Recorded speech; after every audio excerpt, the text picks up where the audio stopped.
After my aunt stole my mom's recipes, I trademarked them and forced her cafe to shut down. When I told her, "You could have just asked," she smirked and snapped, "You can't own a recipe, sweetheart." I stayed silent.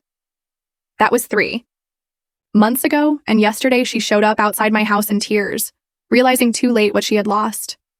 You know that gut-wrenching feeling when someone you're supposed to trust, someone whose family just betrays you in the cruelest way?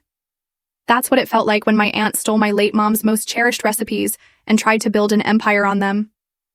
But let me tell you, that wasn't how her story ended. Not by a long shot. Growing up, my Aunt Nora was just something else. She was my mom's older sister, and she never let anyone forget it. Nora truly believed that being older automatically made her better, smarter, the real cook. My mom, on the other hand, was this quiet, warm-hearted woman who poured all her love into food, especially these traditional family recipes passed down from our grandma. Nora, though? She thrived on belittling me. If I baked cookies for a school fundraiser, she'd loudly declare they were probably from a box mix. Helping mom in the kitchen, she'd smirk, "Don't bother teaching her, she'll just burn it." Even at family dinners, she'd hover over my plate. "Eating that much? No wonder you can't run as fast as the other kids." She loved to joke about my future, too. When I was 12, I told her I wanted to be a chef, like my mom. She laughed, nearly spitting out her wine. "Sweetie, people like you don't run restaurants. They wash dishes." Later, when I got my first part-time job at a bakery, she told my mom, right in front of me, "At least she's getting practice for her future, scraping frosting off trays." As I got older, I learned to tune her out, but mom couldn't. Every single time Nora mocked me or criticized her cooking, I could see the hurt in her eyes. But mom never fought back. She'd just quietly change the subject and focus on making whatever dish she was preparing absolutely perfect. Then, 2 years ago, mom passed away after a long illness. It was absolutely devastating. At her memorial, as a way to honor her, I brought out a few of her most loved recipes, her special bread rolls, her famous beef stew, and her secret chocolate cake. They were the flavors of my childhood, and everyone raved about them. Afterward, Aunt Nora pulled me aside, her voice dripping with fake concern. "You really think you're the only one who can carry this on? Please, I've been cooking since before you were born." I politely told her mom had given me all her handwritten recipes, and I planned to keep them in the family. She gave me the saccharine smile and said, "Of course, family first." Well, a month later, family first, apparently, meant Nora first. A friend sent me a link to a new cafe opening in a nearby town. The owner, Aunt Nora, and on the menu, almost every single one of my mom's recipes. Same names, same descriptions, even the little stories mom used to tell about where the dishes came from. I was absolutely furious. I called her, my voice shaking. "Why would you take mom's recipes and use them for your cafe without even asking me?" She actually laughed. "Oh, come on. Recipes aren't owned. Your mom would have wanted me to share them. Besides, you're not even using them. You don't have a restaurant, do you?" I told her that wasn't the point. They were my mom's legacy. She scoffed. "You're being dramatic. They're just food. If you cared so much, you would have done something with them already." Then, she just hung up. I was shaking with anger, but that's when it hit me. I could do something with them. I started researching, and I found out you can trademark certain names for products and register them for commercial use. It took time, but I filed for trademarks on the names of mom's most famous recipes and began the process of registering them for a small catering business I'd been planning. While I waited for everything to go through, I also copyrighted the exact wording of mom's stories and descriptions. A few months later, the trademarks were approved. I sent Aunt Nora a formal letter from a lawyer friend informing her that she was using trademarked recipe names and copyrighted descriptions without permission, and that she needed to remove them immediately or face legal consequences. She called me screaming, "You little brat, you're ruining my business over some stupid names." I calmly told her, "No, I'm protecting mom's work. You could have asked. You didn't." She tried to guilt trip me. "Do you know how much money I've spent opening this place? Do you know what this will do to me?" I looked at the phone and said, "I know exactly what it will do to you. It'll make you stop stealing from your own family." She cussed me out and hung up. 2 weeks later, I drove by her cafe. The windows were covered in brown paper. Closed. A few months after that, I launched my own small catering business online. Using mom's recipes, I started selling baked goods and hosting small pop-up events. People loved the authenticity, the history, the fact that these dishes were straight from my mom's kitchen. Word spread quickly, and I started making decent money.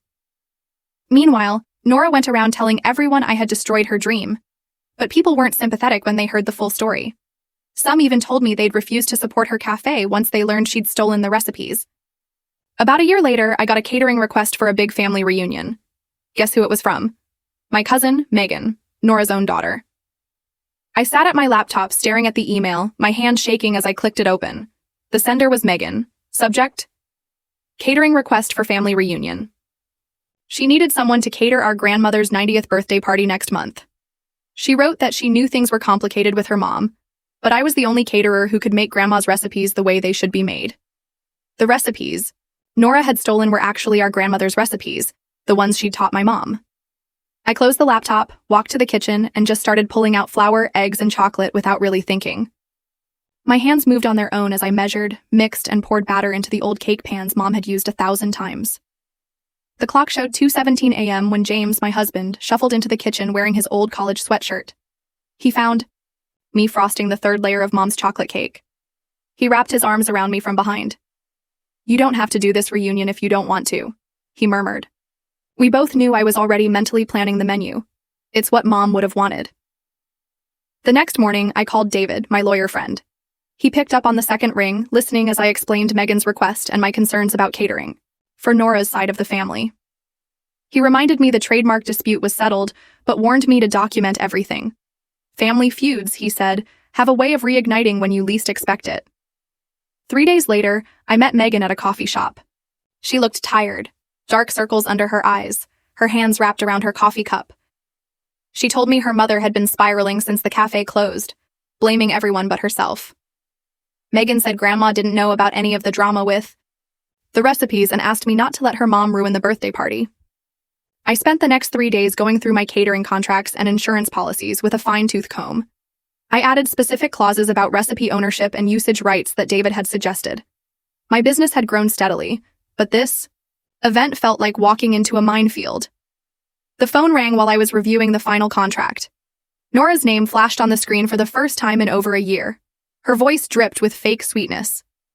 She'd heard I was catering Mother's party, she said, and reminded me those recipes came from Grandma's kitchen first, not your mother's little notebook. I hung up without saying a word and immediately texted David to document the call. Later that week, Rosa Martinez, a food blogger, messaged me on Instagram. She'd heard through her network that I was catering the big Sullivan family reunion and wanted to feature my business, especially the story behind the recipes. I politely declined. This wasn't about publicity. That night, I sat on my bedroom floor with Mom's old recipe box open. My fingers traced over her handwritten cards, notes in the margins like Emma loves extra vanilla, and James pretends he doesn't like nuts but always takes seconds. The weight of keeping her legacy alive while dealing with Nora pressed down on my chest. My phone buzzed. A Facebook message from Linda Torres, who used to work at Nora's café. She'd attached photos of Nora's old menu boards, showing my mom's exact recipe descriptions copied word for word, including the little stories. Linda wrote that she thought I might want these for my records, in case I ever needed proof of what Nora had done.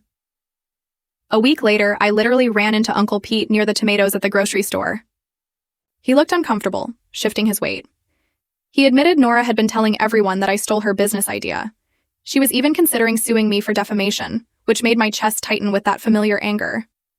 I told Pete I had to go, pushing my cart away, my hands shaking as I grabbed random items off shelves. That night, I called David. He listened about Nora's threats. I couldn't help but wonder why Megan reached out to me, her cousin, instead of finding another caterer. There was something more happening, and Nora calling with that fake, sweet voice. What was she really planning, especially with those lawsuit threats? David came to my office the next morning and started typing up a cease and desist letter, documenting every false claim Nora had been spreading. He pulled up screenshots from social media where she'd posted about her stolen business and added them to the file. We wouldn't send it yet, he said, but it was good to be prepared. 3 days later, Megan video called me about the reunion menu. I could see her kitchen behind her, flour all over the counter. I suggested we make Grandma's Hungarian goulash, the recipe that went back 4 generations. Her eyes filled with tears. She quietly admitted her mom never got it quite right. We planned out 12 dishes total. writing everything down in a shared document while she kept wiping her eyes and apologizing for being emotional. The next morning, Rosa texted me screenshots of reviews on 3 different platforms, all posted within the last week under different names, but using the exact same phrases about stolen family recipes and ungrateful niece. I drove to her apartment. We sat at her dining table, reporting each fake review, while she helped me document the similar writing patterns and posting times that proved they all came from the same person. Rosa showed me how to file complaints with each platform and helped me write professional but firm responses, explaining the trademark situation without getting into family drama.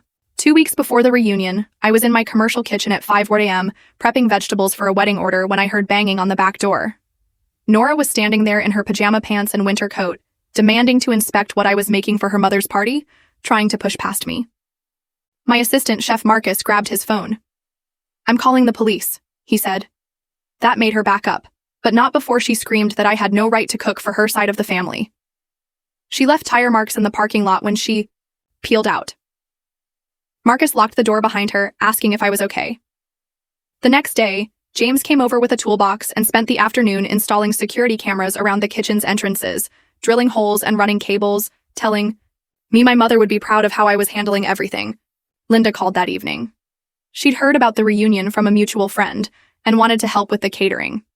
She knew all of Mom's techniques, she said, from watching Nora mess them up at the café. She came by the kitchen the next day and showed me her notes from when she'd worked for Nora, pages of corrections she'd wanted to make but couldn't. My aunt never understood that cooking with love wasn't just a saying, she said.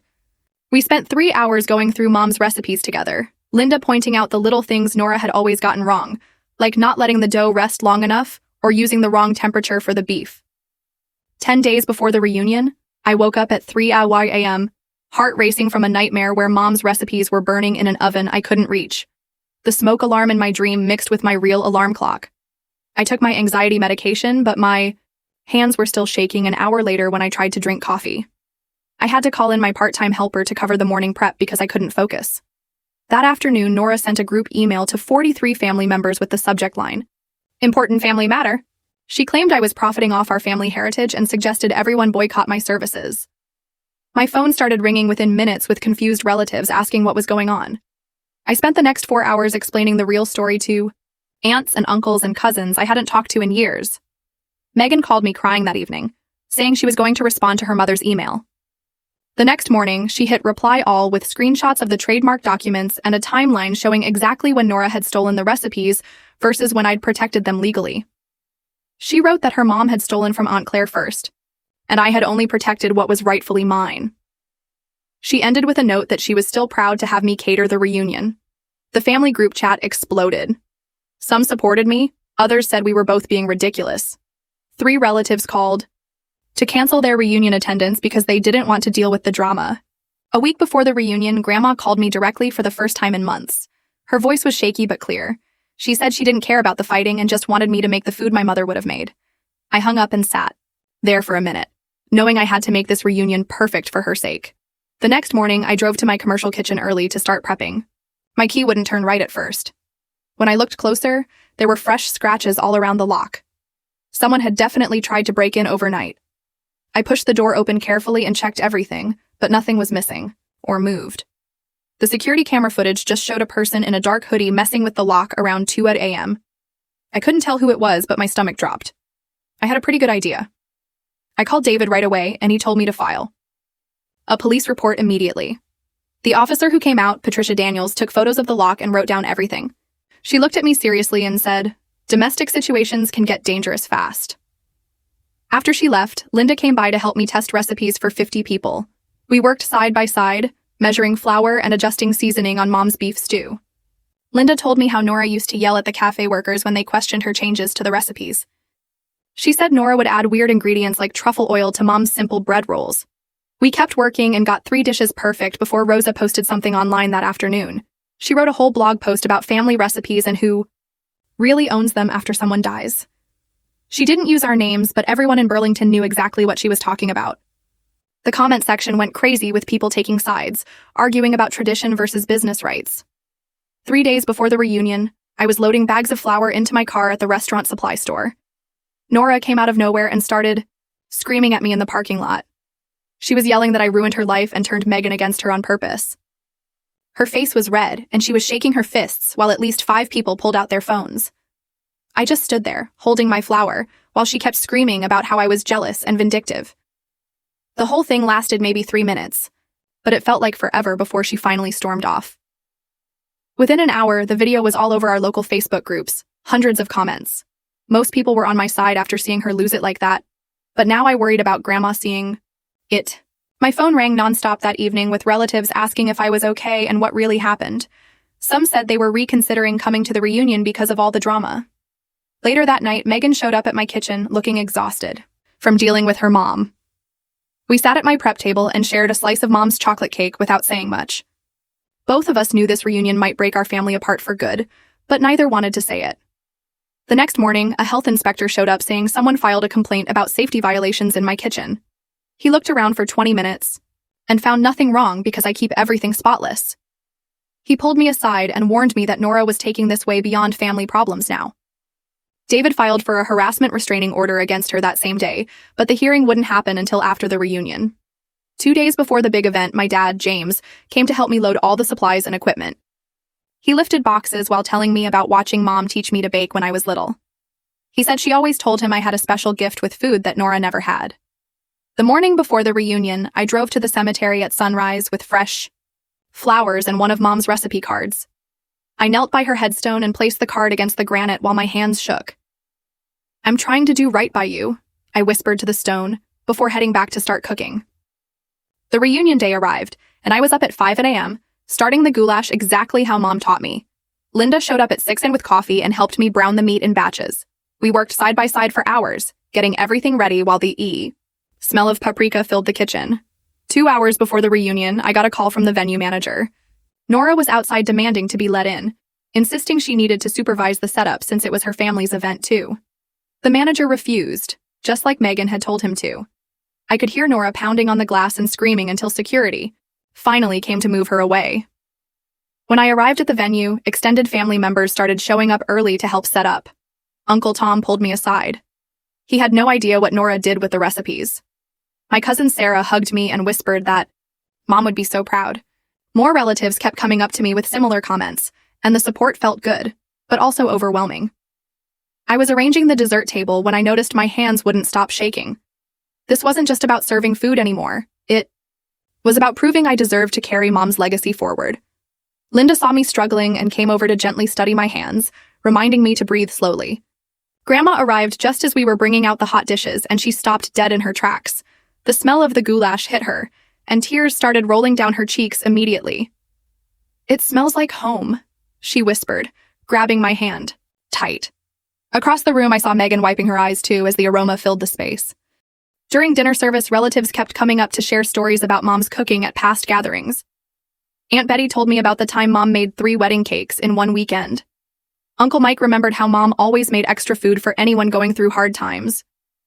Each memory felt like proof that I was doing the right thing by protecting these recipes.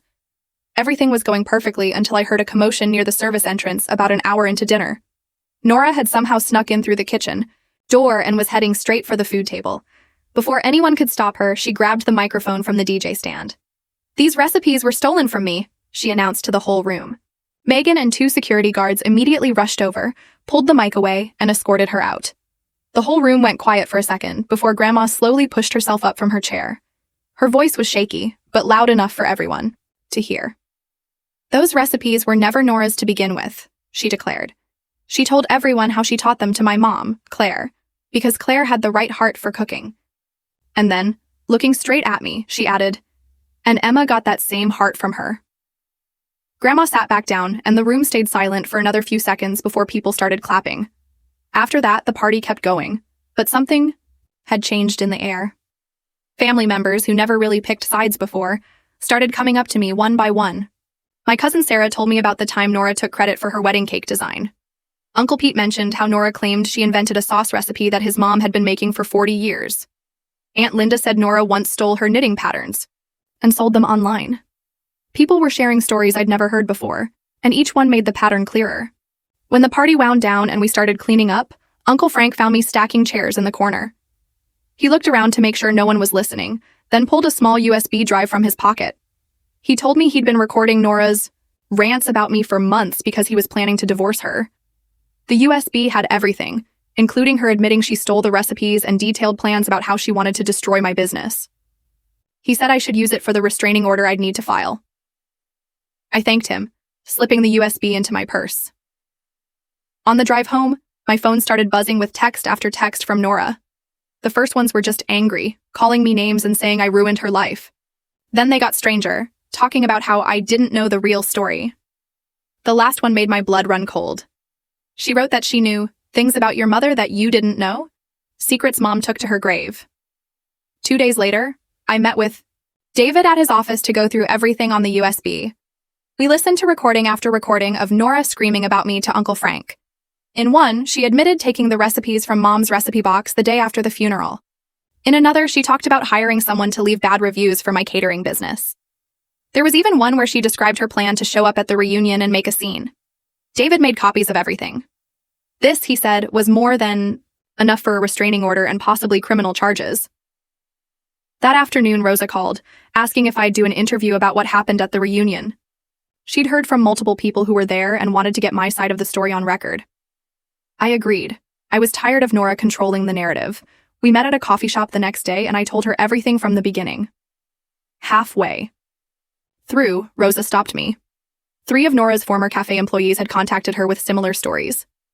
One said Nora claimed she invented a bread recipe that the employee's grandmother had taught her. Another said Nora took credit for the employee's original salad dressing. The third said Nora literally copied her sandwich combinations and renamed them. Rosa had been investigating for weeks and found Nora had done this to at least 7 different people over the years. A week after the reunion, we had the restraining order hearing at the courthouse. Nora showed up with some lawyers she'd hired who immediately started claiming I was conducting a harassment campaign. David calmly presented our evidence piece by piece, starting with the USB recordings. The judge's face got more and more serious as she listened to Nora admitting to the thefts and describing her plans to sabotage me. During a recess, I went to the bathroom and passed Nora's conference room. The door was cracked, and I heard her saying something about Claire's real history and what really happened to their grandmother's ring. My stomach dropped. I had no idea what she was talking about, but the way she said it sounded like a threat. When we went back into the courtroom, the judge didn't waste any time. She granted the restraining order. Nora jumped up, screaming that she would expose everything about Claire and that I had no idea who your mother really was. The bailiffs had to physically drag her out while she kept yelling about secrets and lies and how everyone would know the truth soon. Outside the courthouse, my dad was waiting. He looked more tired than I'd ever seen him. He pulled me aside and told me he knew exactly what Nora was talking about with her threats. Years ago, Mom had accidentally knocked Grandma's heirloom ring off the counter, and it cracked. She'd gotten it fixed without telling anyone because she felt so guilty about damaging something so precious. Dad actually laughed, but it sounded bitter. He said Mom had carried that guilt for 20 years over a ring that cost $200 to repair. That was Nora's big secret that was supposed to destroy everything. 2 weeks after the hearing, my phone wouldn't stop ringing with catering orders. Rosa had written another article about the whole court situation, and people in Burlington were calling to support my business. I had to hire 2 college students just to help me keep up with all the bread and pastry orders. The kitchen was running from 5 a.m. until midnight most days. Then Megan showed up at my door with a check for $10,000. She wanted to invest in the catering business as a silent partner. She said she'd been seeing a therapist for months to deal with everything her mom had put her through. She wanted to be part of the real family legacy, not the stolen version her mother had tried to create. 3 days after I deposited Megan's check, I got calls from 3 different clients asking if I was okay. They'd all gotten letters saying I was mentally unstable and my food wasn't safe to eat.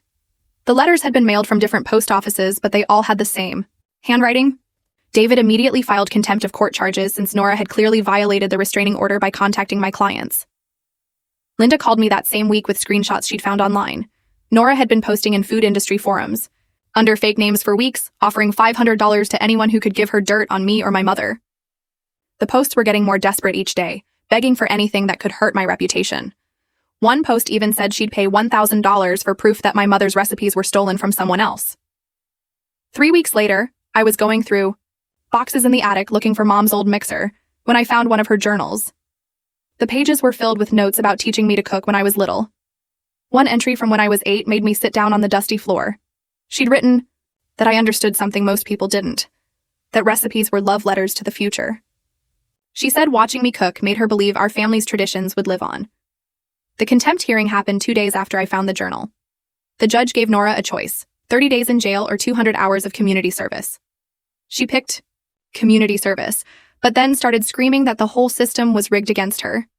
She threw her purse at David and tried to flip the defendant's table before 3 bailiffs dragged her out. The judge added another 50 hours of service for the courtroom outburst. That same afternoon, Nora's husband filed for divorce. He came to my house to apologize, saying he should have stopped enabling her years ago. He admitted he'd always known she was jealous of my mom, but he'd ignored it to keep the peace. He looked broken when he told me about all the money she'd spent trying to destroy me. The next morning, I woke up at 6 a.m. for a big catering job. When I went outside to load my van, I saw it immediately. Someone had spray-painted "thief" in huge red letters across my kitchen's exterior wall. The security camera showed a figure in all black doing it around 3:00 a.m. The build was wrong for Nora, though. This person was shorter and thinner.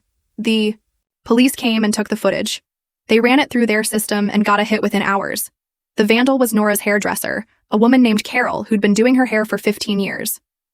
When they arrested her, she broke down crying in the salon. She kept saying Nora had told her I'd ruined an innocent woman's life and stolen everything from her. Carol said Nora had been texting her for weeks with stories about how evil I was. The poor woman had been completely manipulated. A month after Carol's arrest, David called me while I was prepping for a big catering order. He told me the community service organization had filed a formal complaint about Nora. She'd missed half her assigned hours, and when she did show up, she spent the whole time telling everyone how I destroyed her life. The supervisor said she'd disrupted 3 different work sessions with her rants about stolen recipes and family betrayal. They wanted her removed from the program completely. That same week, Grandma called me out of the blue. Her voice sounded stronger than it had in months, almost like the old days before she got sick. She said she'd been thinking about everything that happened with Nora and wanted to make sure all her recipes went to me officially. She didn't trust Nora with any family stuff anymore. I drove over that afternoon, and we spent hours going through her old recipe box. She told me stories about each dish, where they came from, who taught them to her. I wrote everything down in a new notebook while she talked. Her hands shook a little as she handed me the yellowed index cards, but her eyes were clear and determined. 3 days later, Rosa's follow-up article about preserving family recipes hit the local news website. She'd featured my catering business as the main example with photos of Mom's famous chocolate cake and beef stew. Within hours, my phone started buzzing nonstop with order requests. By the end of the day, I had tripled the orders I could handle in my small kitchen. I realized I needed to find a bigger space fast. The next morning, David called again with worse news. Nora's community service violations had triggered a warrant for her arrest.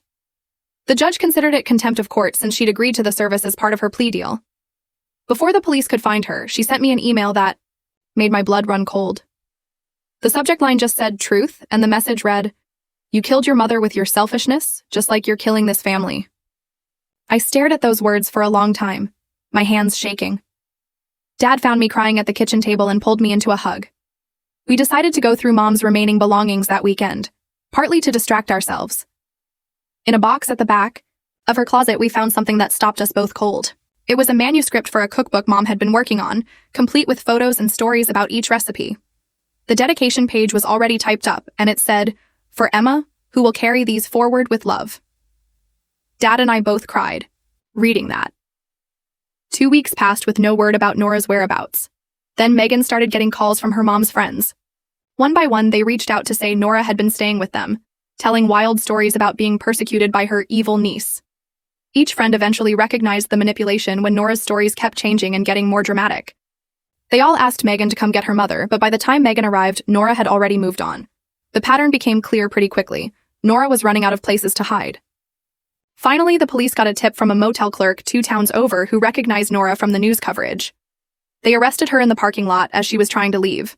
The local news showed up and filmed the whole thing, making sure to mention the family recipe dispute in their report. I watched the footage on my phone, seeing my aunt in handcuffs, and felt nothing but exhaustion. The next day, a local investor contacted me about franchising my catering concept. He'd read Rosa's article and loved what he called the authentic family tradition angle of my business.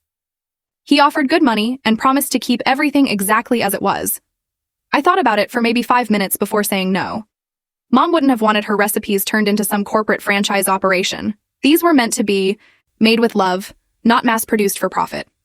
The night before Nora's sentencing hearing, I couldn't sleep at all. I kept thinking about how she was still family, despite everything. I found myself looking through old photo albums from when Mom and Nora were younger. There were pictures of them laughing together at birthday parties, cooking side by side at Grandma's house, hugging at Mom's wedding, back when things were simpler, when Nora hadn't let jealousy eat her alive. The next morning at the courthouse, the judge didn't hold back. He gave Nora 90 days in county jail for violating her, probation and contempt of court. As the bailiff led her away in handcuffs, she turned and looked right at me. She mouthed the words, "This isn't over," with pure hatred in her eyes. Megan grabbed my hand and squeezed it tight. She whispered, "Yes, it is." I wanted to believe her. But something in Nora's expression made me wonder what she might do when she got out. A week after Nora went to jail, Uncle Frank showed up at my door with 3 big cardboard boxes. He looked tired and said he'd been cleaning out their attic when he found all this stuff. Inside were things I hadn't seen in years. Mom's pearl necklace that went missing at Christmas 5 years ago, photo albums from our childhood, and even some recipe cards in Mom's handwriting that I never knew existed. Uncle just shook his head and told me Nora had been taking things from Mom's house for years whenever she visited. I spent that whole night going through everything, touching each item like it might disappear again. The recipe cards were the real treasure, though. They had notes in the margins about which spices Grandma preferred, and little drawings Mom made of how to fold the dough. I decided right then to start writing the cookbook Mom always talked about making, but never got around to. Every morning before work, I'd sit at my kitchen table with her cards spread out and type up each recipe with the story behind it. I wrote about how she learned to make her beef stew from watching Grandma cook without measuring anything. I wrote about the chocolate cake she perfected for my 10th birthday after 3 failed attempts. Linda started coming over to help me test the recipes and make sure my instructions were clear. After a few weeks of this, she looked at our growing catering orders and said we needed to make this official. We drew up partnership papers with her handling the business side while I focused on the food. We found a bigger commercial kitchen space downtown that could handle our volume and hired 3 people to help with prep and delivery. The business was really taking off when I got a call from my cousin saying Nora was writing letters from jail. She'd sent them to every relative she could think of, claiming I'd stolen her business and turned her family against her. Most people just threw them away. But Nora's elderly aunt called me screaming about how I was a thief. She said if Grandma left me anything in her will, she'd contest it in court. That scared me enough to call David, who set up a meeting with Grandma the next day. We spent 4 hours at his office going through every detail of her will, making sure the language was perfect. Grandma also signed papers officially giving me all the family recipes, everything notarized and witnessed. She patted my hand and said Mom would be proud. 2 months into Nora's sentence, Megan started coming over every Wednesday night to cook with me. She'd bring wine and we'd make different dishes from Mom's collection while she told me stories about her mother.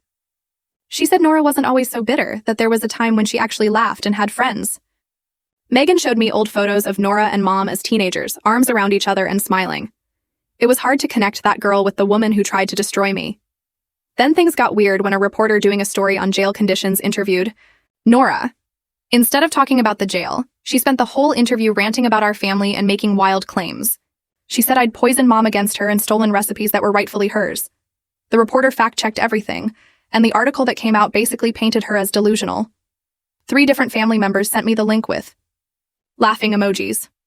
Around that same time, I sent my cookbook proposal to a regional publisher Rosa had recommended. They loved the idea of recipes as family history and wanted to add QR codes that would link to videos of me making each dish. The advance wasn't huge, but it was enough to prove this was real.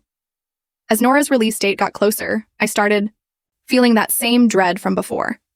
I had cameras installed at my apartment and the commercial kitchen, upgraded all my locks, and kept pepper spray in my purse. The restraining order was still active, but I knew paper wouldn't stop someone determined enough. Uncle Frank called me a week before her release, his voice shaking. He'd been recording all her collect calls from jail, and she'd been getting more and more angry. She kept talking about what she was going to do when she got out, how she'd make me pay for ruining her life. He sent me the recordings and David said they were good evidence if we needed them. I tried to focus on work and the cookbook, but I kept checking the calendar and counting down the days until she'd be free again. The call came on a Tuesday morning while I was mixing dough for an order. It was Uncle Frank telling me Nora got out 3 days early for good behavior and nobody had told us. My hands started shaking so bad I dropped my phone in the flour. Within 2 hours, one of my regular customers texted me a photo of a black set and parked across from my storefront. I recognized Nora's car right away. She was sitting there, just watching. Technically far enough away to not break the restraining order, but close enough that everyone walking by could see her staring at my shop. I called the police, and they said since she was on public property and more than 500 feet away, they couldn't do anything. The officer who came by promised they'd increase patrols around my business and suggested I get security cameras if I didn't have them already. Patricia, my new lawyer friend who'd been helping with the cookbook contracts, stopped by that afternoon and saw Nora still sitting there. She pulled me aside and said I should think about filing a civil lawsuit for all the damage Nora had caused, the lost business from her harassment, the therapy bills, everything. I was so tired of fighting, but Patricia said, sometimes you have to finish what someone else started. A week later was Grandma's 91st birthday, and she'd specifically told everyone she wanted a small dinner at her favorite Italian place with just immediate family. She made it clear to my cousins that Nora wasn't invited. I spent the whole day before making all of Grandma's favorite desserts, including Mom's chocolate cake that started this whole mess. At dinner, Grandma held my hand and told me Mom would be so proud of how I'd protected her recipes and stood up for myself. We were halfway through the main course when we heard shouting from the front of the restaurant. The manager came over, looking embarrassed, and said there was a woman claiming to be family trying to get in, but they had her photo at the host stand with instructions not to let her in. Through the window, I could see Nora waving her arms and yelling at the poor hostess. The manager had already called the police, and within 10 minutes, they were escorting her away while she screamed about how we were keeping her from her own mother. 3 days after the birthday disaster, David called to say he'd filed the civil lawsuit on my behalf. We were seeking $75,000 in damages for defamation, lost business, and emotional distress. He said the evidence was overwhelming. 2 weeks later, I got served papers at my shop. Nora was countersuing me for stealing her business model and causing her emotional distress. David actually laughed when he read it. He said her lawyer must be embarrassed to even file such nonsense. During discovery, when both sides share their evidence, David got access to Nora's financial records and old emails. What we found made my skin crawl. She had been planning the cafe for 3 years, systematically collecting Mom's recipes every time she visited when Mom was sick. There were emails to friends from 2 years before Mom died, talking about her future restaurant empire using family recipes she deserved more than anyone. She'd even taken photos of Mom's recipe cards when Mom was in the hospital. The premeditation was so calculated and cold. While all this legal stuff was happening, I finally finished the first draft of my cookbook. I dedicated it to Mom, but I also included a note in the introduction about the importance of protecting family legacies from those who would exploit them for profit. My editor said it gave the book more meaning, knowing the recipes had been fought for. The civil trial started 6 weeks later, and by then, Nora's lawyer had withdrawn from the case, probably because she couldn't pay him anymore. She decided to represent herself, which David said was the best thing that could happen for us. The first day, she spent 20 minutes ranting about family betrayal and how I'd stolen her dreams, while the judge kept banging his gavel and calling for order. She tried to introduce evidence that wasn't properly filed, interrupted witnesses, and at one point accused the judge of being biased because he'd eaten at my catering events. On the third day of trial, the judge had heard enough. He ruled completely in my favor, awarding me $50,000 in damages and making the restraining order permanent with no expiration date. When he read the verdict, Nora stood up and started screaming that I'd destroyed the family, that Mom would be ashamed of me, that I was nothing but a thief who stole her life. The bailiffs had to physically remove her from the courtroom while she kept yelling threats. The judge wasn't done with her, though. He held her in contempt right there on the spot and added another 30 days to her sentence for the outburst. Security dragged her out, still screaming, while the rest of us just sat there in shock. My phone buzzed with a text from my uncle who'd been watching from the back row. "Maybe now," he wrote, "she'll finally get the help she needs." Outside the courthouse, the publisher who'd been interested in Mom's cookbook caught up with me and suggested we do a book tour focusing on family-owned restaurants and preserving culinary heritage. I agreed immediately, knowing Mom would have loved the idea of her recipes helping other families stay connected through food. Megan organized a celebration dinner at my place the next week, and for the first time in years, the whole extended family showed up. Everyone brought dishes from Mom's recipes, and we ate and laughed, and nobody mentioned Nora's name once. It felt like we were finally unified, even if it took her absence to make it happen. The first printed copy of the cookbook arrived 3 weeks later, and I drove straight to Mom's grave. I sat there for a while, just holding it, then whispered that we did it, her recipes were safe, and left the book by her headstone for a few minutes before taking it home. 6 months passed, and my catering business had grown to 3 locations around Burlington. Megan managed operations while I focused on teaching mom's techniques to our growing staff. Linda had become our head trainer, showing new employees exactly how mom used to fold the dough for her famous rolls. We got a letter through Nora's lawyer saying she'd moved to Arizona to live with a distant cousin. It wasn't an apology, just an acknowledgement that she wouldn't contest anything further, which was probably the closest to peace we'd ever get from her. The cookbook became a regional bestseller throughout Vermont. At every signing, people shared their own stories about family members who'd stolen recipes or tried to profit off family treasures. I always told them the same thing, that protecting what matters isn't about being mean. It's about honoring the people who created something special. Grandma passed peacefully in her sleep that winter, having lived long enough to see mom's legacy protected and thriving. At her funeral, I served her mother's goulash one last time, the recipe that started 4 generations of family cooking. Everyone who tasted it said it was exactly like they remembered from their childhoods. I used the cookbook profits to establish the Claire Sullivan Memorial Scholarship at the Burlington Culinary Institute, making sure mom's love of cooking would inspire kids who couldn't afford formal training. The first recipient was a girl, from a single-parent home who reminded me of myself at that age, determined but overlooked. Standing in my main kitchen location a year after the trial, watching Linda train our newest batch of employees on mom's bread-making techniques, while Megan handled a huge catering order on the phone, I finally understood what real victory looked like. It wasn't about Nora losing everything or going to jail or being forced out of the family. It was about mom's recipes being made with love every single day, shared with people who appreciated them, and protected with the fierce devotion she'd shown to everything she created. Her legacy wasn't just preserved in a cookbook or trademark papers. It was alive in every dish we served, every student we trained, and every family gathering where her food brought people together. That's what mom would have wanted. Not revenge or vindication, but her life's work continuing to feed people and create memories long after she was gone.